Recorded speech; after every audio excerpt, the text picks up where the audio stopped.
మేషరాశి వారికి 2025 సంవత్సరంలో ఏలినాటి శని ప్రభావం వలన ఆర్థిక సమస్యలు, కుటుంబ సమస్యలు ఇబ్బంది కలుగును. భ్రాతృస్థానంలో గురు ప్రభావం వలన సోదరులు, బంధుమిత్రులతో భేదాభిప్రాయము కలుగును. అనుకున్న పనులు ఆలస్యమగును.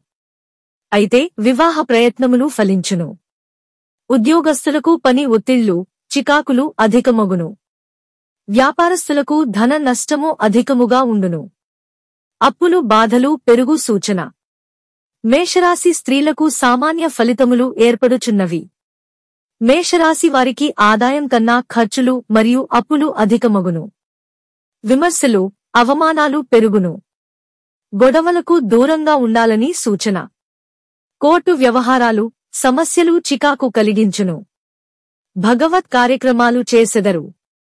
అవసరానికి తగిన ధనము ఆలస్యము అయినను ఏదో ఒక రకంగా లభించును. సంవత్సరం ద్వితీయార్ధంలో కొంత శుభ ఫలితములు కలుగును. రాజకీయ రంగంలో ఉన్నవారికి చెడు సమయం.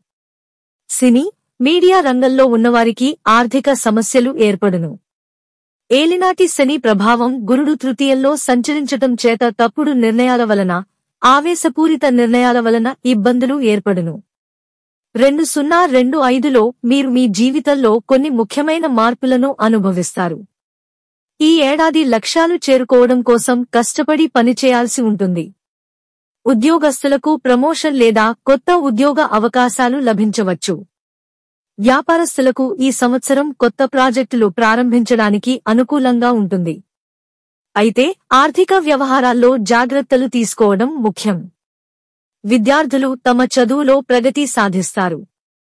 కుటుంబ సంబంధాల్లో కొన్ని తగాదాలు రావచ్చు. వాటిని మానసిక శాంతి ద్వారా పరిష్కరించాలి. పాటించాల్సిన పరిహారాలు. మేషరాశివారు ఈ సంవత్సరం మరింత శుభఫలితాలు పొందాలనుకుంటే మంగళవారం రోజు, గురువారం రోజు దక్షిణామూర్తిని పూజించాలి. దక్షిణామూర్తి స్తోత్రాన్ని నిత్యం పఠించండి. శనివారం రోజు నవగ్రహ ఆలయంలో శని తైలాభిషేకం చేసుకోవడం మంచిది. మందపల్లి వంటి క్షేత్రాలను దర్శించడం మంచిది.